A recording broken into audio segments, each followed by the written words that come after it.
நாம் பேசும் பொழுது நம்முடைய நாவை நாம் பாதுகாத்துக் கொள்ள வேண்டும்.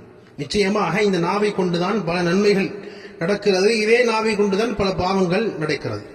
நன்மை என்று சொன்னால் குர்ஆன் இதே நாவை கொண்டுதான் ஓதுகிறோம். நல்ல விஷயங்கள் இதே நாவை கொண்டுதான் பேசுகிறோம். இதே நாவை கொண்டுதான் ஸலவாத்துகள் ஓதுகிறோம், திக்ருகள் செய்கிறோம். ஆனா இதே நாவின் கொண்டுதான் நிச்சயமாக மனிதர்கள் அதிகமாக பாவம் செய்கிறார்கள். என்ன செய்யறது? இந்த நாவை கொண்டு பொய் சொல்றது, இந்த நாவிலிருந்து கெட்ட வார்த்தைகள் பேசுறது, நிறைவேற்ற முடியாத வாக்குறுதிகளை கொடுப்பது. நிச்சயமாக நாவை கட்டுப்பாட்டில் வைத்துக் கொள்ள வேண்டும்.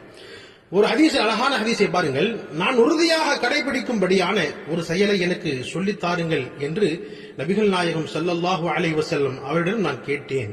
அப்போது நபிகள் நாயகம் ஸல்லல்லாஹு அலைஹி வஸல்லம் அவர்கள் தமது நாவை காட்டி இதை உமது கட்டுப்பாட்டில் வைத்துக் கொள்வீராக என்று ரசூல் ஸல்லல்லாஹு அலைஹி வஸல்லம் அவர்கள் கூறியதாக ஹஜ்ரத் ஹாரிஸ் இப்னு ஹிஷாம் ரலியல்லாஹு தஆலா அன்ஹு அவர்கள் அறிவிக்கிறார்கள். இந்த ஹதீஸ் தபரானி ஷரீஃபிலே பதிவாக